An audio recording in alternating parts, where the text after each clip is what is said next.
Hello students, I am Raman Sethi and we are studying chapter number 13, that is sound of 8th class NCERT science book.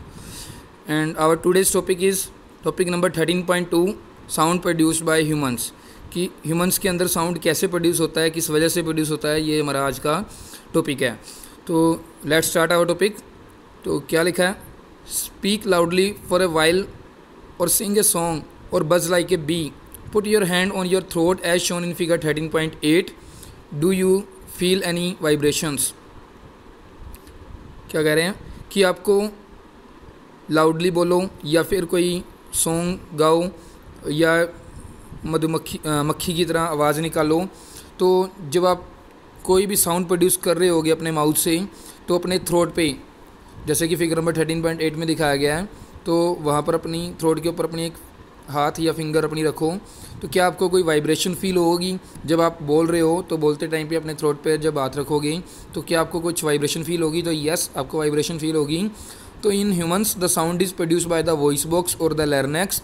Put your fingers on the throat and find a hard bump that seems to move when you swallow. कि human beings के अंदर जो sound produce होता है वो voice box के द्वारा produce होता है. वॉइस बॉक्स बोलो या लैरिंक्स बोलो, एक ही बात है. तो जब आप अपनी फिंगर्स को थ्रोट पर रखते हो तो जहाँ पर एक बम्प लाइक पार्ट है, मतलब जो उभरा हुआ पार्ट है, जब आप कोई फूड को स्वेलो करते हो, निगलते हो, तो वो पार्ट जो है आपको मूव करता हुआ फील होता है. तो उसी जगह के पास में ही हमारा क्या है, वॉइस बॉक्स होता है. तो this part of the body is known as the voice box. उसी पार्ट को क्या बोला जाता है, वॉइस बॉक्स बोला जाता है. It is at the upper end of the wind pipe. ये हमारी विंड पाइप के ऊपर वाले हिस्से में होता है. जो विंड पाइप क्या होती है, जो हमारी थ्रोट के अंदर से पाइप पास होने वाली एक पाइप है, जिसके अंदर से जो हम एयर को इनहेल करते हैं, सांस अंदर लेते हैं, तो वो हमारे नोज़ के थ्रू होते हुए लंग्स तक जाती है. तो विंड पाइप के ऊपर वाली साइड पे क्या होता है, वॉइस बॉक्स होता है. Two vocal cords are stretched across the voice box or the larynx in such a way that it leaves a narrow slit between them for the passage of air. तो दो vocal cords नाम की दो thread like structures होते हैं जो कि voice box के अक्रॉस या लैरिंक्स के अक्रॉस जो है स्ट्रेच कंडीशन में होते हैं. तो in such a way that it leaves a narrow slit. तो वो दो वोकल कॉर्ड्स इस तरह से लगी होती है कि इन दोनों वोकल कॉर्ड्स के बीच में एक नैरो स्लिट, मतलब एक छोटा सा गैप बचता है जिसके अंदर से एयर आ जा सकती है. जैसे कि फिगर नंबर 13.8 के राइट साइड वाले डायग्राम में दिखाया गया है कि दो वोकल कॉर्ड्स है, बीच में एक वाइट कलर का गैप नज़र आ रहा है हमें.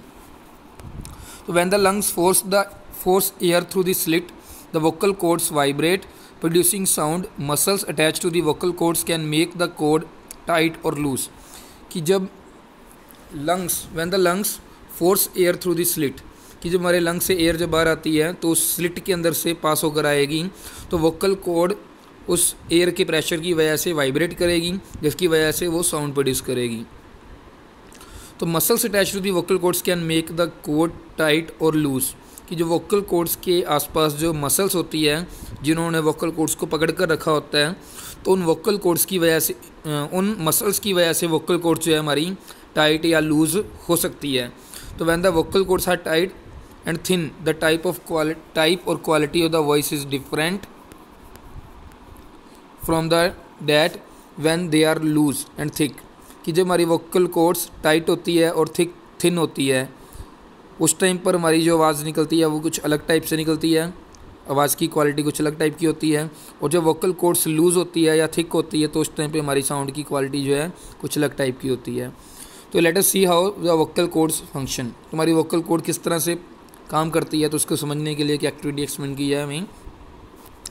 तो activity number 13.6, take 2 rubber strips of the same size, place these 2 pieces one above the other and stretch them tight.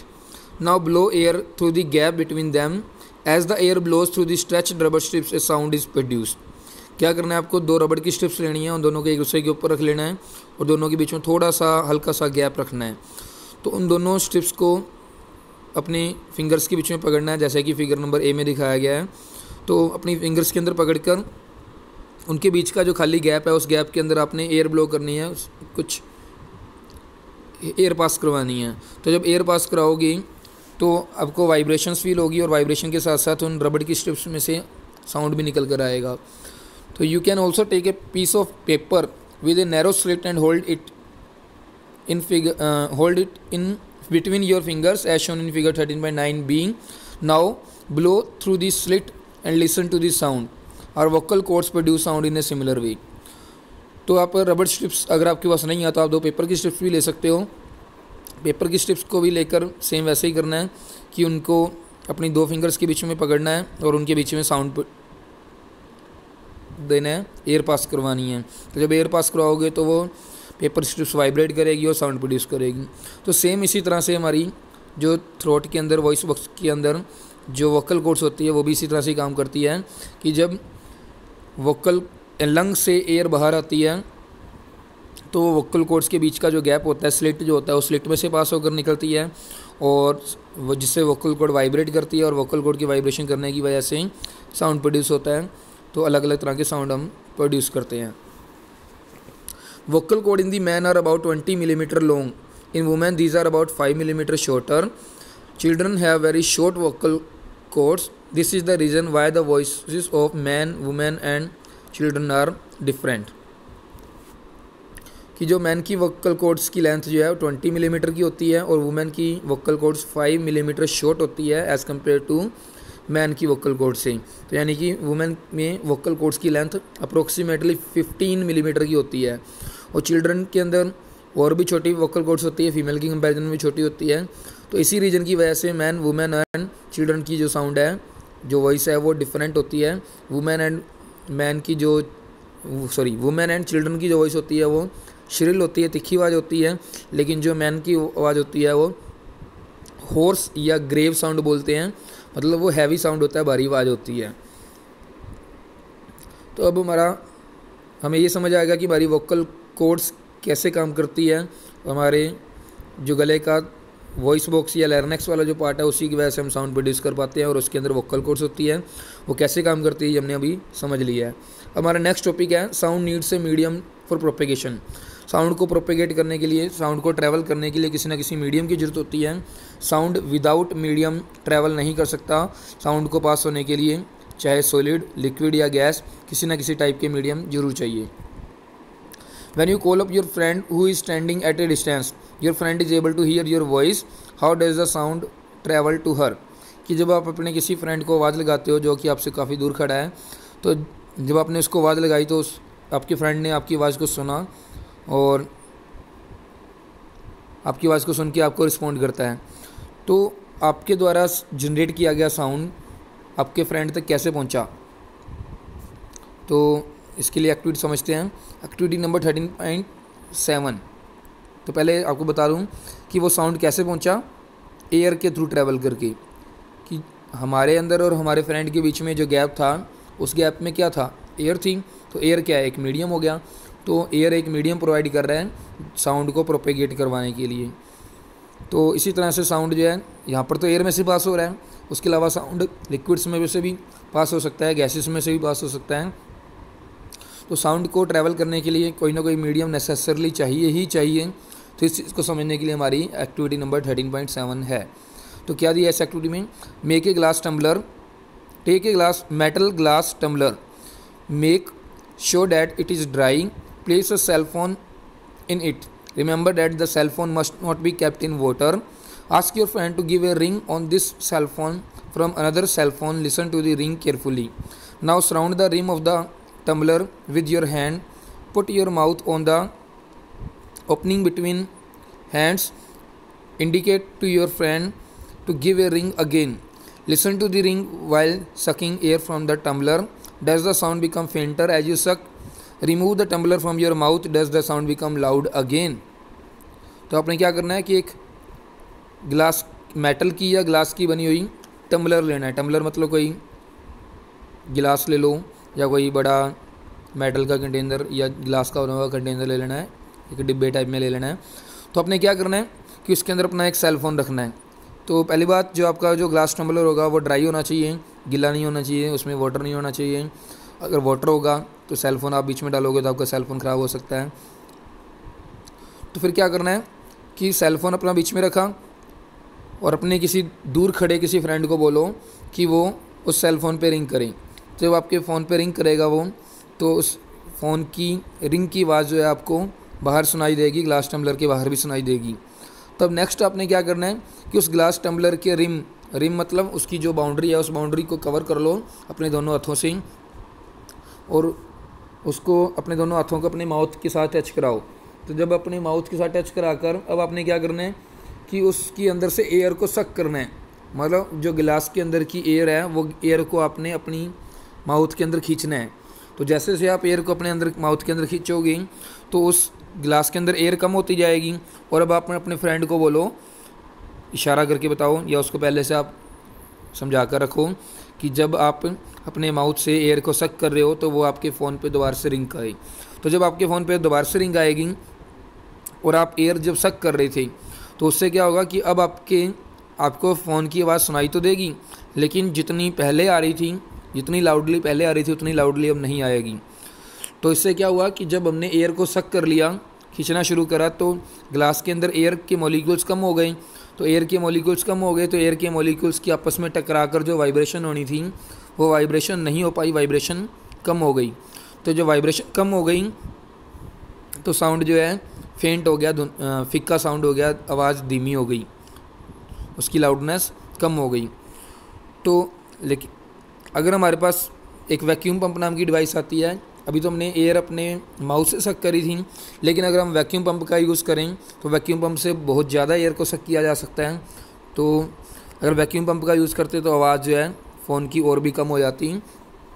तो इससे क्लियर होता है कि साउंड को ट्रैवल करने के लिए कोई मीडियम नेसेसरली चाहिए, क्योंकि अगर हम एयर को जब सक कर रहे थे तो मीडियम धीरे धीरे कम हो रहा था, तो जैसे जैसे मीडियम कम होता जाएगा साउंड कम हो जाएगा। अब आप क्या करो कि एयर को सक करना बंद कर दो, गिलास को अपनी जगह पे जैसे पहले रखा हुआ था वैसे रखो।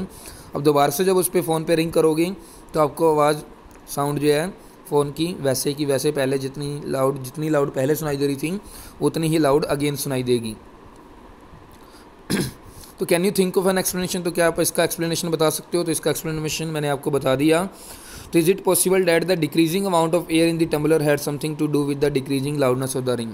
क्या ऐसा पॉसिबल है कि ग्लास के अंदर जो एयर को सक करने की वजह से एयर का अमाउंट कम हो गया था टम्बलर के अंदर, तो उसका कुछ लिंक है लाउडनेस के साथ? तो येस ऑफ कोर्स लिंक है, वो मैंने आपको एक्सप्लेन कर चुका हूँ अभी कि जब हम एयर को सक करेंगे तो एयर मॉलिक्यूल्स कम हो जाएंगी। एयर मॉलिक्यूल की कम होने से क्या होगा, जब एयर मॉलिक्यूल्स कम हो जाएंगे तो एयर का अमाउंट कम हुआ, एयर की अमाउंट कम होने से वाइब्रेशन ऑफ पार्टिकल्स जो थी वो कम होगी, और वाइब्रेशन ऑफ पार्टिकल कम होने से लाउडनेस भी कम हो गई। तो indeed if you had been able to suck all the air in the tumbler the sound would stop completely. Actually, sound needs a medium to travel. When air has been removed completely from a vessel, it is said that there is a vacuum in the vessel. The sound cannot travel through vacuum. कि अगर आपके पास ऐसा possible हो कि आप tumbler में से complete air सक कर पाओ, अपने माउथ से तो नहीं कर सकते, तो कंप्लीट एयर सक कर पाओ किसी डिवाइस से, वो डिवाइस क्या होगी? मैंने आपको बताया था अभी कि वैक्यूम पंप का यूज़ कर सकते हैं हम भी। अगर हम वैक्यूम पंप का यूज़ करेंगे तो कंप्लीट एयर को हम सक कर सकेंगे। तो जब हम कंप्लीट एयर को सक कर लेंगे तो आवाज़ जो है हम क्या बोलेंगे कि वेसल के अंदर वैक्यूम क्रिएट हो गया। वैक्यूम का मतलब क्या होता है? कोई ऐसा मीडियम जिसके अंदर कोई भी पार्टिकल्स ना हो, एयर पार्टिकल्स भी ना हो। जब हम सारी एयर सक कर लेंगे तो वैक्यूम क्रिएट हो जाएगा, और जब वैक्यूम क्रिएट हो जाएगा तो साउंड जो है बिल्कुल ट्रैवल नहीं कर पाएगा। साउंड, क्योंकि साउंड को ट्रैवल करने के लिए मीडियम चाहिए, साउंड वैक्यूम में ट्रैवल नहीं कर सकता। तो does sound travel in liquids? Let us find out. तो क्या साउंड लिक्विड में भी ट्रैवल कर सकता है? तो इसको फाइंड करते हैं। इसके लिए एक्टिविटी एक्सप्लेन की हमें, तो हमें क्या एक्सप्लेन किया गया, इस एक्टिविटी को रीड नहीं कर रहा मैं। तो क्या बोला गया कि एक ग्लास टम्बलर लेना है जिसके अंदर वाटर फिल किया, या बकेट ले सकते हो आप, बाथटब ले सकते हो। तो उसके अंदर क्या करना है कि अपने मेटल की जो बेल होती है, वो मेटल की बेल को लेकर वाटर के अंदर डुबोना है। तो वो वाटर के अंदर इतनी डूबी होनी चाहिए कि वो ग्राउंड जो बॉटम सरफेस है बकेट का या बाथटब का, उस बकेट की बॉटम को टच नहीं करनी चाहिए। तो बॉटम को टच नहीं किया हमने, वाटर के अंदर, वाटर के सरफेस के जस्ट ऊपर अपने ईयर को रखना है। ऐसा नहीं करना है कि ईयर को अपने वाटर के अंदर ही डुबो दो, पूरा वाटर के अंदर ईयर डुबो दिया तो आपने अब पानी जो है आपके कानों में चला जाएगा, और कान में आपके पानी चला गया तो आपके कान में प्रॉब्लम हो सकती है, डिफेक्ट आ सकता है। तो इसलिए क्या करना है कि वाटर के सरफेस के जस्ट ऊपर आपने अपने ईयर को रखना है और जो मेटल की बेल थी उस बेल को वाटर के अंदर ले जाके हिलाना है, जेंटली हिलाना है ताकि वो बेल बजने लगे। तो जब बेल बजेगी तो उसका साउंड आपको वाटर के सरफेस के ऊपर सुनाई देगा। तो इट मीन्स साउंड जो है वाटर के अंदर, वाटर क्या है, लिक्विड है, लिक्विड्स के अंदर भी साउंड ट्रैवल कर सकता है। ऐसा नहीं है कि साउंड ओनली एयर में ही ट्रैवल करता है, साउंड लिक्विड में भी ट्रैवल कर सकता है। तो इसी प्रॉपर्टी की वजह से ही व्हेल्स और डॉल्फिन्स जो हैं या अदर एक्वेटिक ऑर्गेनिजम्स जो हैं वो आपस में कम्युनिकेट कर पाते हैं कि वाटर के अंदर वाइब्रेशन क्रिएट करते हैं। वो वाइब्रेशन हमें सुनाई नहीं देती लेकिन व्हेल और डॉल्फिन को आपस में सुनाई दे जाती है, तो इसलिए वो आपस में कम्युनिकेट कर पाती है, एक दूसरे को मैसेज दे पाती है। तो let us find out if sound can travel through the solids also. अब हमारे पास नेक्स्ट एक्टिविटी 13.9 एक्टिविटी हमें एक्सप्लेन की है कि क्या साउंड वैक्यूम में से भी ट्रैवल कर सकता है। तो इसको फाइंड करने के लिए अगेन हमें एक्टिविटी एक्सप्लेन की है। क्या करना है कि एक मीटर लंबा जो स्केल होता है, वुड का बना हुआ है या मेटल का बना हुआ है, वो स्केल लेना है जो कि टेलर्स के पास भी मिल जाता है। तो 1 मीटर लॉन्ग स्केल लेना है। तो उस स्केल को क्या करना है, अपने एक फ्रेंड को बोलो कि उस स्केल को अपने कान के पास लगा के रखें एक एंड को, और दूसरे एंड को आपने क्या करना है कि स्क्रैच करना है। जब दूसरे एंड को आप स्क्रैच करोगे तो आपके फ्रेंड के कान पर जो उसका एक एंड लगा होगा तो वहाँ से आपके फ्रेंड को भी उस स्क्रैचिंग का साउंड सुनाई देगा। इट मीन्स साउंड, स्क्रैचिंग का साउंड जो है वो आप एक एंड पे स्क्रैच कर रहे थे लेकिन दूसरे एंड पे भी वो साउंड सुनाई दे रहा है। तो कैसे ट्रैवल कर गया साउंड? सॉलिड के थ्रू ट्रैवल कर गया, क्योंकि जो वुड का स्केल था वो सॉलिड पीस था, तो सॉलिड के अंदर से भी साउंड ट्रैवल कर गया। अब आप जिस एंड पे आप स्क्रैच कर रहे थे उस एंड को आप अपने कानों पर लगा कर देखो और अपने फ्रेंड को बोलो कि दूसरे एंड से स्क्रैच करें, तब आपको भी साउंड सुनाई देगा स्क्रैचिंग का। तो इट मीन्स साउंड जो है सॉलिड के अंदर ट्रैवल कर सकता है। तो इस एक्टिविटी को आप, अगर आपके पास स्केल अवेलेबल नहीं है 1 मीटर लॉन्ग, तो आप ऐसे भी कर सकते हो कि एक लंबा टेबल लिया, उस टेबल के एक एंड पर आप अपने ईयर को रख लो, जैसे कि फिगर नंबर 13.3 में दिखाया गया है, 13.13 में दिखाया गया है, और दूसरे एंड से आप अपने फ्रेंड को बोलो कि वो टेबल को स्क्रैच करे। तो स्क्रैचिंग का साउंड आपको टेबल में से भी सुनाई देगा। तो वो टेबल आपका वुडन टेबल भी हो सकता है, मेटेलिक टेबल भी हो सकता है, ग्लास का टेबल भी हो सकता है। अब हम एक्टिविटी फिगर नंबर 13.13 के बाद क्या लिखा है वहाँ से मैं पढ़ रहा हूँ। तो we find that sound can travel through wood or metal, कि साउंड जो है वुड या मेटल्स में से भी ट्रैवल कर सकता है। In fact sound can travel through any solid. ऊपर वाली एक्टिविटी से हमें ये पता चला कि साउंड जो है वुड और मेटल में से ट्रैवल करता है, लेकिन एक्चुअल में वुड और मेटल क्या है, सॉलिड्स हैं। तो साउंड जो है किसी भी सॉलिड में से ट्रैवल कर सकता है एक्चुअली में। You can perform interesting activities to show that sound can also travel through strings. अब साउंड को स्ट्रिंग में से भी ट्रैवल करवा के देख सकते हो, उसके लिए भी आप एक्टिविटी परफॉर्म कर सकते हो।